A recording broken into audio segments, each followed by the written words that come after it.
जय जोहार, जय आदिवासी, जय भीम प्रदेश। अपनी बातों को शुरू करने से पहले मैं मंच पर विराजमान हमारे जो आदिवासी पुरखे हैं इनको शत शत नमन करना चाहूंगी। खासकर हमारे जो भील आदिवासी जगदीश भाई पांडव को मैं याद करते हुए, उनके बलिदान को याद करते हुए उनको भी बहुत बहुत नमन करना चाहूंगी।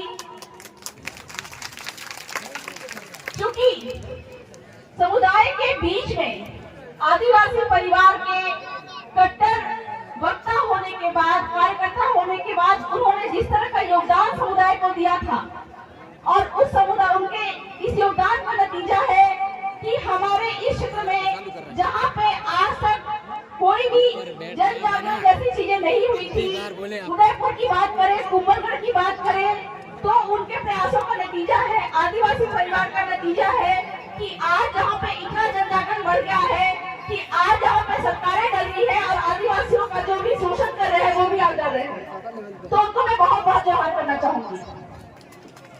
साथ ही साथ में आज के दिन में शायद किसी को पता नहीं है, कांकरे टोली में जो कि आदिवासी हक अधिकार की बात थी, हमारे जो 1167 पदों पे नियुक्ति की बात थी, उसके लिए आंदोलन हुआ था, जहाँ पे सरकारें जो है आदिवासियों को आरक्षण नहीं दे रही है, सरकारी सुविधाओं का लाभ नहीं दे रही है। वहाँ पे आंदोलन के दौरान हमारे 2 भाई शहीद हो गए थे, तरुण जी आहारी और साहिल कलासुआ। तो ये दोनों मंडारे भाइयों को भी बहुत बहुत शत नमन करते हुए उनको भी याद करना चाहूंगी।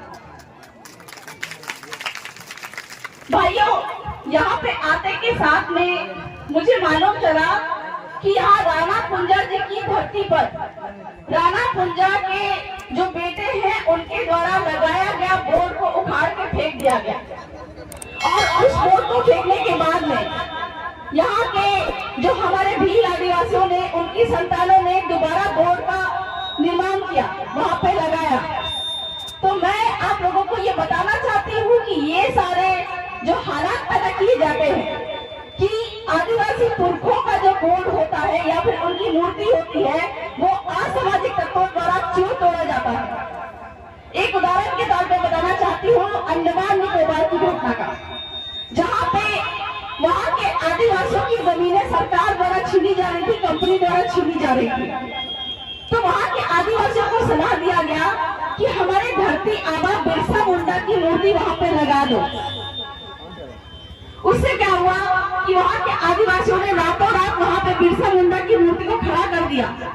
तो प्रशासन आई बुलडोजर लेकर मूर्ति तोड़ने के लिए, लेकिन अब मूर्ति तोड़े कैसे? क्योंकि आदिवासियों की जो सेंटिमेंट है, उनका दिल का जो जुड़ाव है वो बिरसा मुंडा से जुड़ा हुआ है। तो उन्होंने पूछा कि ये आदमी कौन है? तो वहाँ के आदिवासियों ने बोला कि हमें क्या पता साहब, ये तो हमारा भगवान है, अपने आप धरती फाड़ के निकल के खड़ा हो गया है और आप इस मूर्ति को हाथ लगाइएगा तो हमारे आदिवासी आपको नहीं छोड़ेंगे। तब जाके वहाँ के प्रशासन को डर हुआ कि अगर इनके भगवान को छुएंगे तो यहाँ के आदिवासी हम पर भी केस लगाएंगे, और तब जाके वहाँ पे जो जमीन का विस्थापन का मुद्दा था वो रुक गया। और यही कारण है कि आप जब भी अपने पुरखों का बोर्ड लगाते हैं, मूर्ति की स्थापना करते हैं, तो ये डरते हैं कि अगर ये बोर्ड और मूर्ति की स्थापना यहाँ पे हो गई तो आदिवासियों के जल जंगल जमीन और खनिज नहीं लूट पाएंगे। इसलिए वो मूर्ति को तोड़ने का काम करते हैं, बोर्ड उठाने का काम करते हैं, क्योंकि वो चाहते नहीं है कि आपको जल जंगल जमीन और खनिज के बारे में पता चले कि आदिवासी जल जंगल जमीन का मालिक कैसे है, ये बात पता नहीं चले। और आदिवासी समुदाय, देश के जो 8% आदिवासी समुदाय जो है वो इस भारत देश का मूल मालिक है। ये मैं थोड़ी कह रही हूँ या आप थोड़ी कह रहे हैं, ये तो सुप्रीम कोर्ट जो कि ब्राह्मण जज थे बॉम्बे कार्जूसर, उन्होंने कहा है कि 8% आदिवासी है जो भील है वो इस भारत देश के मूल मालिक है और बाकी जो है बाहर ही है।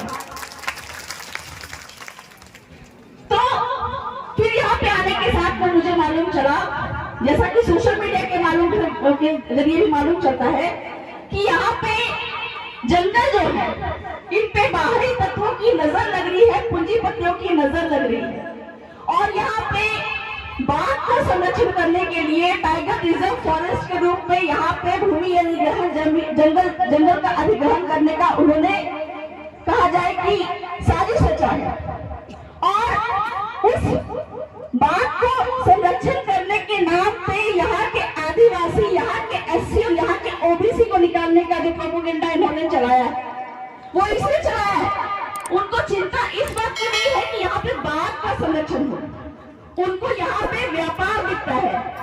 क्योंकि जब भी यहाँ पे आदिवासी समुदाय आता है, देखता है, बोलता है यहाँ की जंगल कितना सुंदर है, प्रकृति कितना सुंदर है। लेकिन जब बाहरी व्यापारी लोग यहाँ पे आते हैं वो क्या देखते हैं? जब वो जंगल को देखते हैं, पहाड़ को देखते हैं तो बोलते हैं वाह कितना ज्यादा पैसा यहाँ पे है। तो ये बात को बचाने के नाम पे उनको पैसा दिख रहा है। क्योंकि एक उदाहरण के तौर पर मैं बता रही हूँ, रीछ अभयारण्य का नाम का एक प्रोजेक्ट था रतन महल में।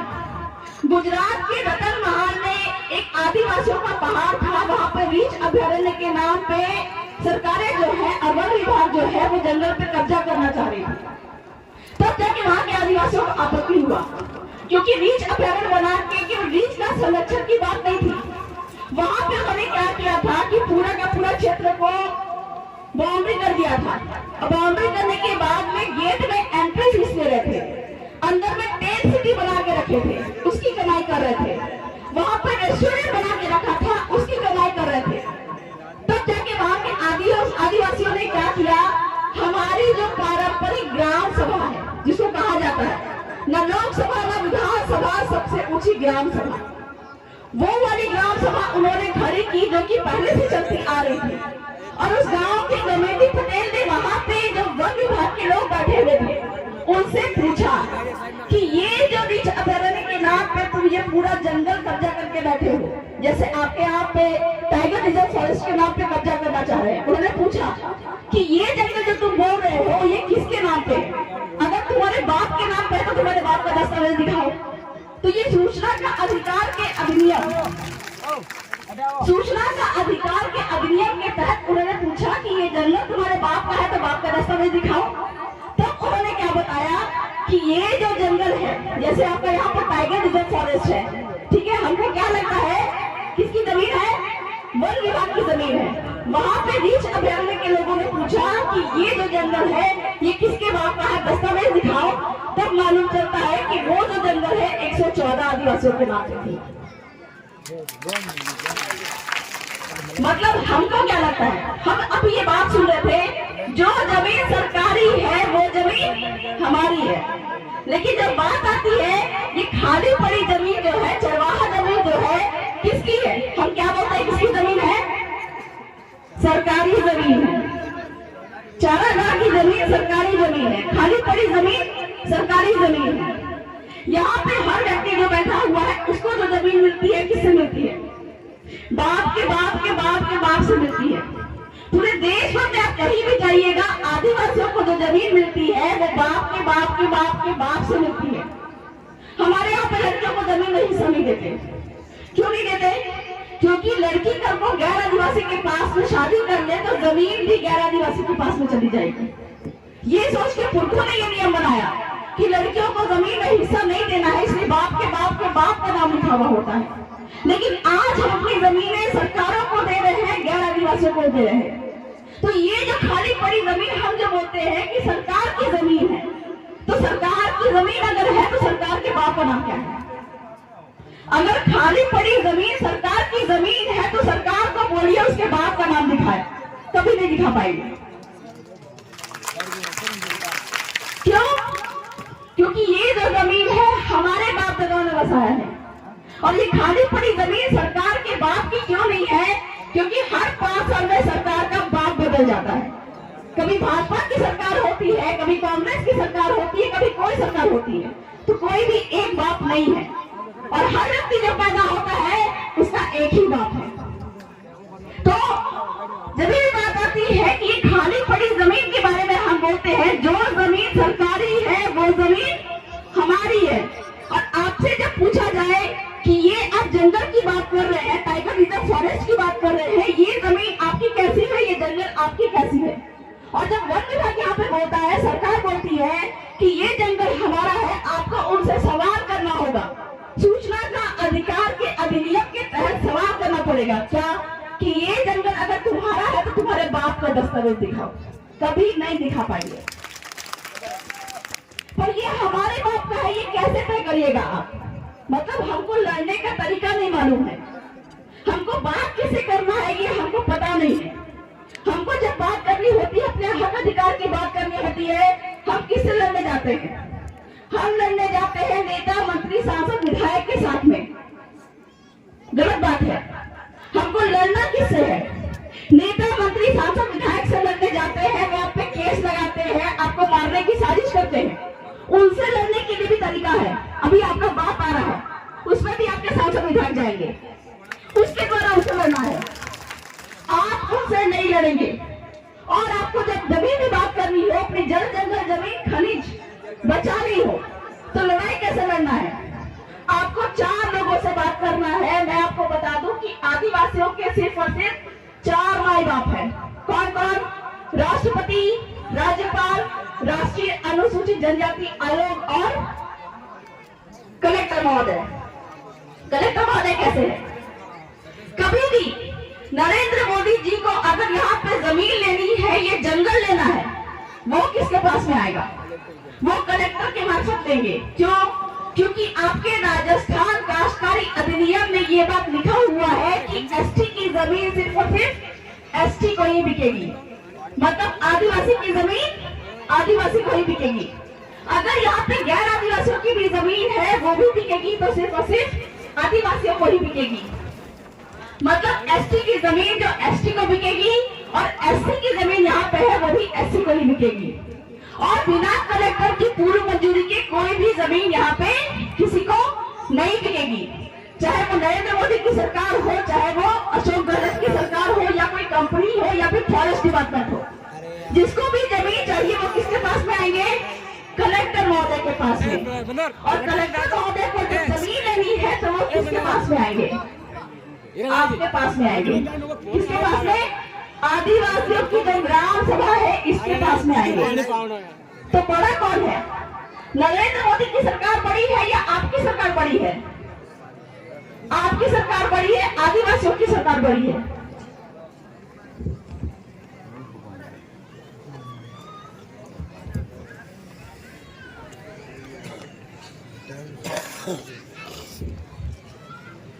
नरेंद्र मोदी जी की सरकार को भी जमीन चाहिए, वो कलेक्टर महोदय के पास में आती है।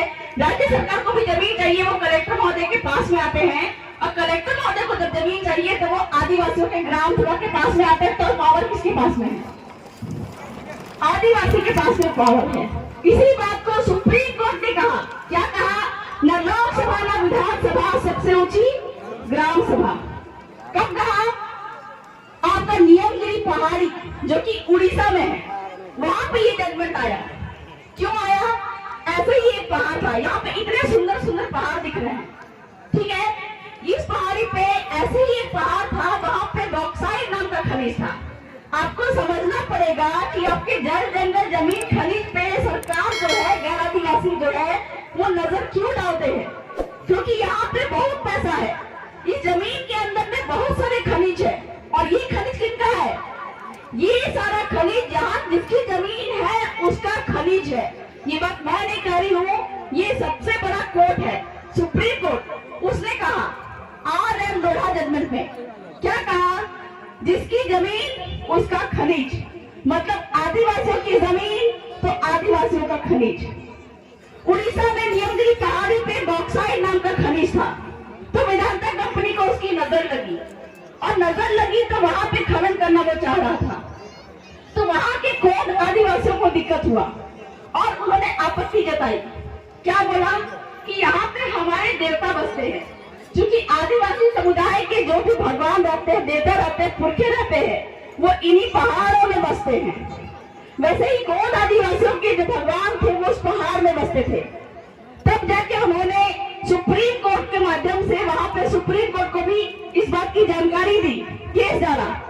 तब जाके सुप्रीम कोर्ट के 3 जज वहां पे गांव में आए उड़ीसा में, और उन्होंने क्या बोला कि सुप्रीम कोर्ट ने पूछा, ऐसे ही आदिवासियों के 21 गांव थे और 21 गांव से उन्होंने पूछा कि क्या आप अपनी जमीन को वेदांता कंपनी को देना चाहते हैं? तो 21 ग्राम सभाओं ने साफ साफ बहुत मना किया, हम अपनी जमीन को किसी कंपनी को और किसी सरकार को नहीं देंगे। और तब जाके ये निर्णय आया, सुप्रीम कोर्ट ने क्या बोला, मैं आदिवासियों के रूढ़िगत ग्राम सभा के खिलाफ में नहीं जाऊंगा। और तब जाके ये निर्णय आया, न लोकसभा न विधानसभा, सबसे ऊंची ग्राम सभा। तो नरेंद्र मोदी सरकार को भी जमीन चाहिए, वो सबसे पहले कलेक्टर के पास में आएगा, कलेक्टर आपके पास में आएगा, आपके ग्राम सभा के पास में आएगा। हम ये बात बोलते हैं, जल जंगल जमीन खनिज हमारा है। ये बात जब भी हम आप मंच पे आते हैं, हम यही बात बोलते हैं कि जल जंगल जमीन खनिज हमारा है। लेकिन कोई आपसे पूछे कि ये जल जंगल जमीन और खनिज आपका कैसे है, कोई बता नहीं पाते हैं। तो हमको ये बताना पड़ेगा कि ये जल जंगल जमीन खनिज हमारा कैसे है। जब यहाँ पे कोई नहीं था, जब अंग्रेज नहीं थे, कोई तुर्क नहीं थे, कोई मुगल नहीं थे, कोई अफगान नहीं थे, उस समय यहाँ पे कौन था, आदिवासी था। हमारे बाप दादा थे, वो रहते थे। और जब वो रहते थे, उन्होंने यहाँ पे गांव बसाया, गांव का सीमाना तय किया। और गांव का सीमाना तय करने के बाद में ये पहाड़ देखे, बोले कि इन पहाड़ों पे हमारे जो वंश, आने वाले वंश होंगे, इन पहाड़ों पे जो जंगल है वहाँ पे जाके लकड़ियां तोड़ेंगे और वहाँ से सामान लाएंगे, जो पौधे हैं, फूल है, वो लेके आएंगे। खाली पड़ी जमीन देखी, चरवाहा जमीन, जिसको बोलते हैं गोचर जमीन। अभी भी गोचर जमीन का बहुत सारा मुद्दा आया है कि वहाँ से आदिवासियों को भगा दिया गया और गैर आदिवासी वहाँ पे कब्जा करके रह रहे हैं। तो ये गोचर जमीन हमारी कैसी है, ये आपको जानना पड़ेगा। तो हमारे पुरखों ने बोला कि ये गोचर जमीन पे हमारे जो पशु है वो चरेंगे, नदी देखा, यहाँ से हमारे जो वंश है यहाँ से पानी पिएंगे, सारा कुछ देखा। और तब जाके गांव का सीमाना तय करके जो हमारे पहले पुरखे थे उनका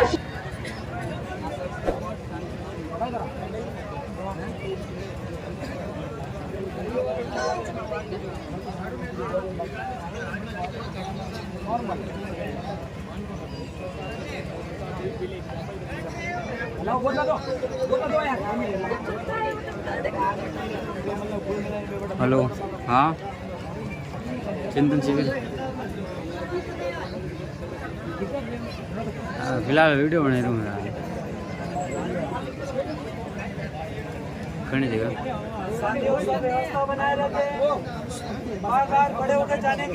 बड़े तुम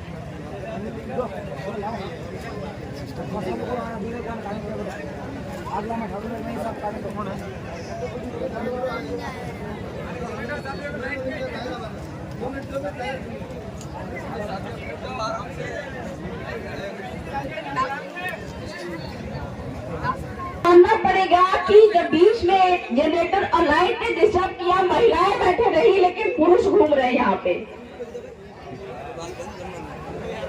तो जो भी बाहर घूम रहे हैं, मैं उससे अनुरोध करूंगी कि आके यहाँ पे पंडाल के नीचे बैठ जाए, क्योंकि जब यहाँ पे मुसीबत आएगी और जब यहाँ से विस्थापन होगा और जमीन के अंदर लुटने के नाम पे आपको जब भगाया जाएगा, तब कोई यहाँ पे आपको बचाने नहीं आएगा। इसलिए आपको अपने हक अधिकारों को जानना पड़ेगा कि आप अपने माध्यम से, अपने खुद के माध्यम से, गांव के माध्यम से खुद को कैसे बचा सकते हैं। तो ये जो मामला था कि हमारे शीराबाउसी ने हमारी जमीन कैसे बचाई। कोयल कारो डैम जो कि झारखंड में था, झारखंड में वहां के आदिवासियों को डैम बनाने के नाम पे विस्थापित किया जा रहा था, हटाया जा रहा था, भगाया जा रहा था। तब वहां पे आदिवासियों ने सुप्रीम कोर्ट के सामने केस लगाया और बोला कि हम अपनी जमीन नहीं छोड़ेंगे। और फिर जब सुप्रीम कोर्ट के सामने वो गए, तब उन्होंने क्या बोला कि साहब हम तो यहाँ से चले जाएंगे, ये जंगल जमीन छोड़ के चले जाएंगे, लेकिन हमारे जो बाप दादा ये जमीन में गड़े हुए हैं, शीराबाउसी जो उनकी लगी हुई है, उनको भी उठा के हमारे जहाँ पे रहेंगे वहाँ पे ले जाके उनको भी वहाँ पे बसा दो। तो उन्होंने ये कहा कि हमारे पुरखे जो जमीन में बसे हुए हैं उनको भी उठा के दूसरी जगह पे विस्थापित करो। तो सुप्रीम कोर्ट ने वहाँ पे ये विस्थापन रोक दिया। क्यों? क्योंकि जो मर गया है, जो जमीन पे गड़ा हुआ है, उसको उठा के वापस दूसरी जगह पे कैसे विस्थापित कर सकते हैं। तो इस प्रकार से हमारे पुरखों ने हमारी जमीनें बचाई। और यहाँ पे जितने भी गैर आदिवासी हैं, उनके पुरखे भी उनकी जमीनें बचाते हैं। और यही कारण है कि हमारे पुरखे हमारी जमीन बचाते हैं, आप जब अपने पुरखों का बोर्ड लगाते हैं, राणा कुंजा भील के नाम का बोर्ड लगाते हैं, बिरसा मुंडा के नाम पर बोर्ड लगाते हैं, उसको हटा दिया जाता है असामाजिक तत्वों के द्वारा, क्योंकि वो चाहते नहीं है कि आप अपने जल जंगल जमीन और खनिज के बारे में जाने कि कैसे अपने जल जंगल जमीन खनिज को बचा सकते हैं।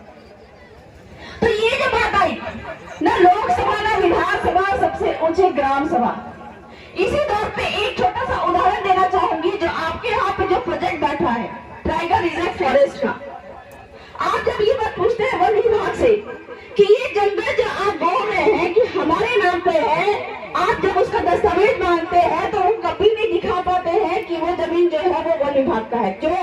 क्योंकि जिस समय यहाँ पे कोई नहीं था, हमारे बाप दादा यहाँ पे थे, और जो अंग्रेज जो थे यहाँ पे आए थे, उन्होंने उतनी ही जमीन सरकार को, यहाँ की जो भारत की सरकार है, उतनी ही जमीन और उतना ही जंगल यहाँ पे उनको दे के गए जो कल को उनके अधीन में थे।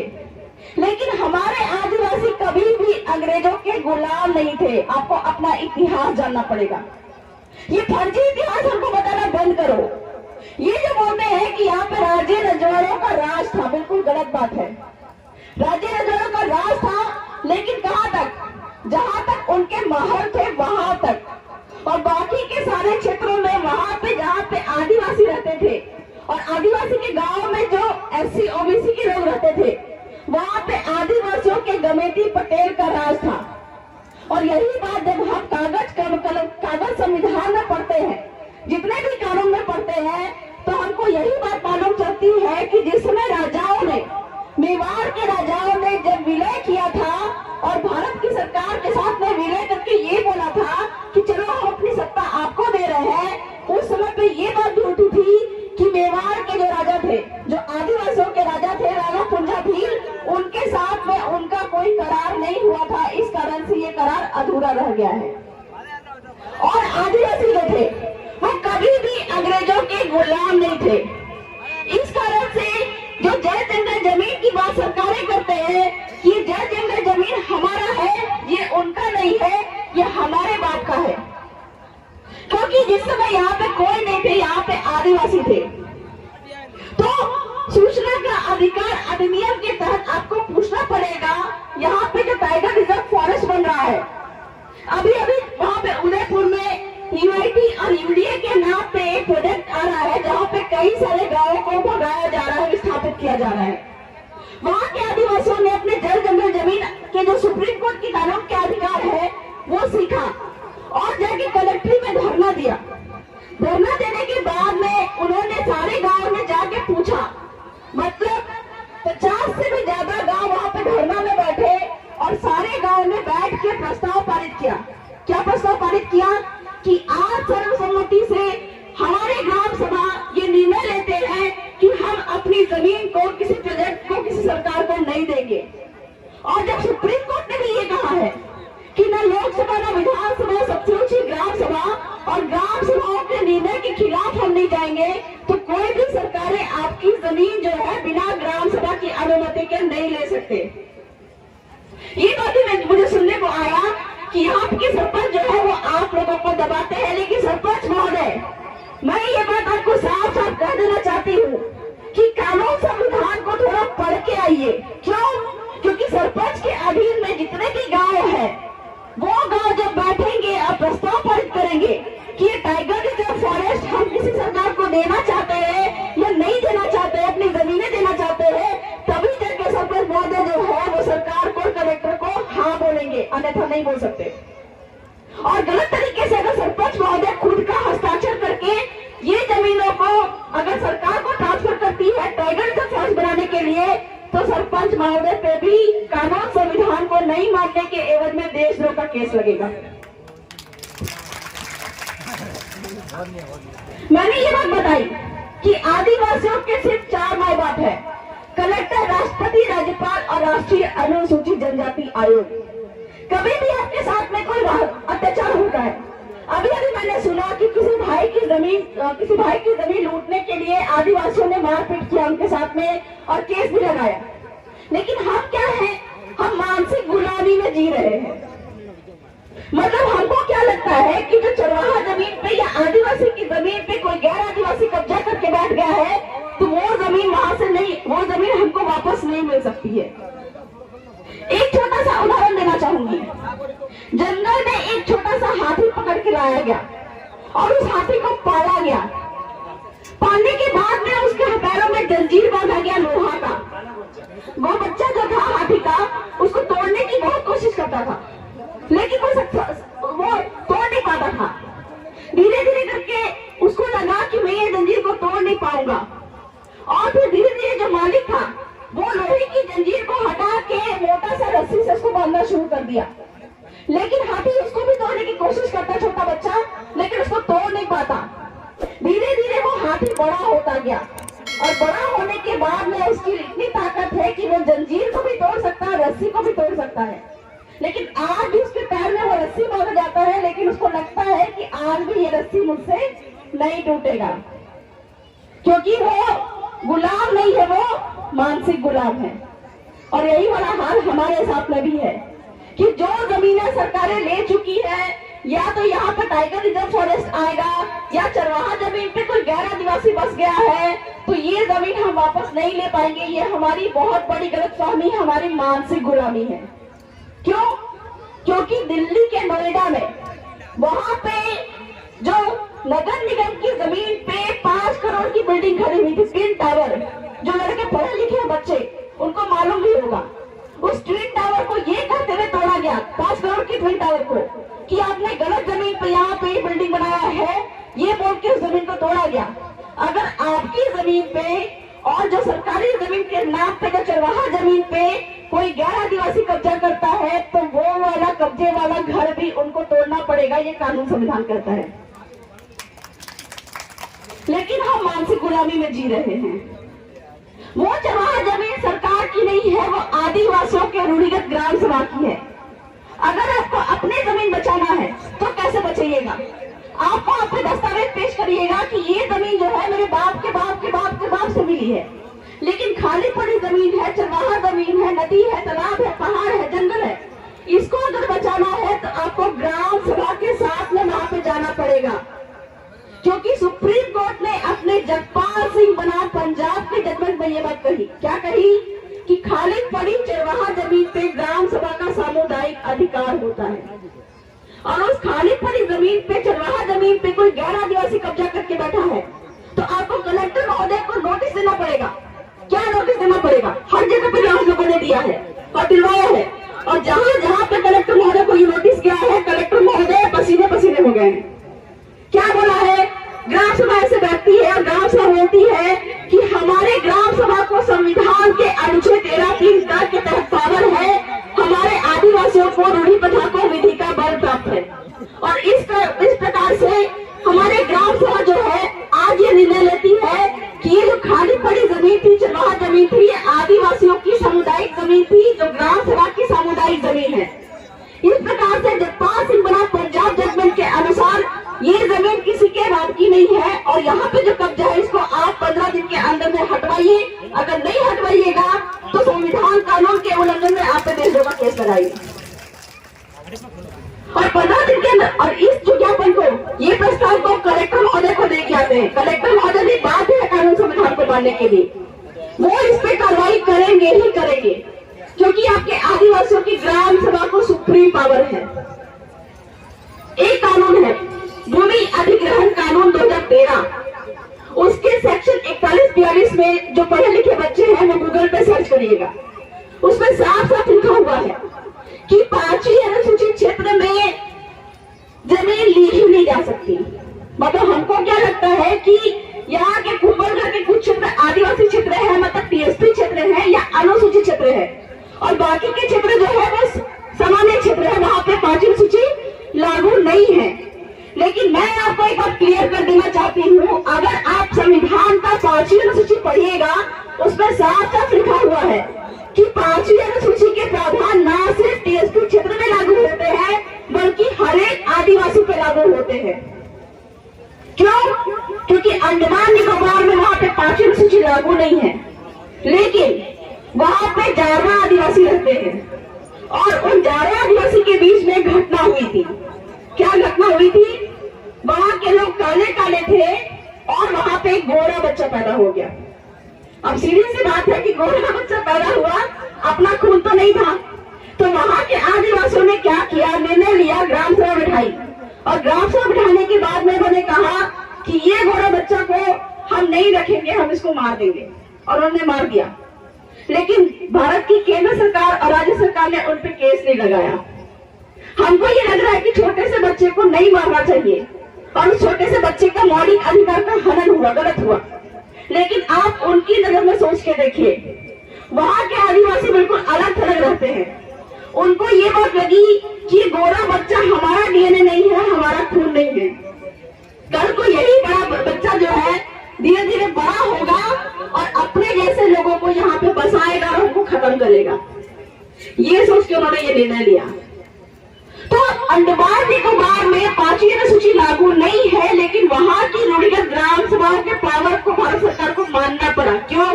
क्योंकि संविधान के अनुच्छेद 13(3) का और 5वीं अनुसूची में यह साफ साफ लिखा हुआ है कि 5वीं अनुसूची न सिर्फ क्षेत्र में, 30वें क्षेत्र में, बल्कि हर एक आदिवासी पे लागू होगी जो कि भारत के किसी भी क्षेत्र में रहता है। इसका मतलब ये नहीं है कि मैं ये कह रही हूँ कि आप भी जाड़ो आदिवासियों जैसा काम करें।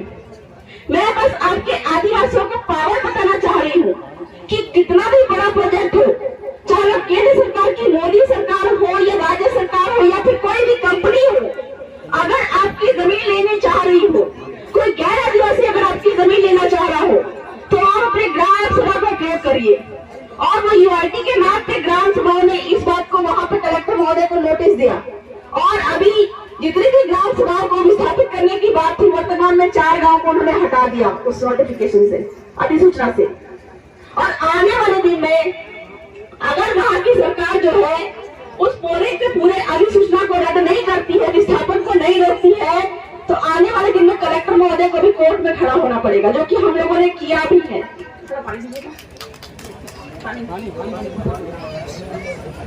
अच्छा, समय अभाव है, ठीक है। कहने के लिए तो बहुत सारी बातें हैं, लेकिन चूंकि वक्ता बहुत है, बोलती जाऊंगी तो बहुत सारे ऐसे ज्ञान है, संवैधानिक ज्ञान है, लेकिन आपको सुनने में भी अच्छा लग रहा है। कभी ऐसा समय रहा तो मैं दोबारा आके ये सारी बातों को बताऊंगी। और आपका ये जो टाइगर रिजर्व फॉरेस्ट है, इसको बचाने के लिए जो ग्राम सभा का जो प्रोसीजर है उसको हम पूरा करेंगे और इसको हम किसी भी सरकार को लेने नहीं देंगे।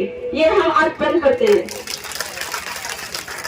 अगर सरकार इस जमीन को लेना चाहे तो हम उन पे भी केस लगाएंगे। और साथ ही साथ में जब हमको ये निर्णय लेना होगा कि मंत्री, सांसद, विधायक के साथ में हम लड़ाइयां नहीं लड़ेंगे, उनके साथ में अगर लड़ाई लड़नी है तो हम अपने बीच की आम राय के साथ में आदिवासी प्रतिनिधि को संसद और विधानमंडल में भेजेंगे, जिसके लिए आदिवासी परिवार के द्वारा समर्थित पार्टी भी आ चुकी है। मैं ऐसे राजनीतिक व्यक्ति नहीं हूँ, मैं बिल्कुल सामाजिक हूँ, लेकिन आपके हित के लिए, आपके अधिकार की प्राप्ति के लिए वैसे लोगों को ही चुन के भेजना पड़ेगा जो कानून संविधान जानता हो, और जो कि आदिवासी परिवार ने ऐसे लोगों को पैदा किया है जो कि आज अपने हक अधिकारों को जानता है। तो बहुत ज्यादा नहीं बोलती हूँ, यही बोलकर मैं अपनी बातों को विराम देती हूँ। जय जवाहर, जय आदिवासी, जय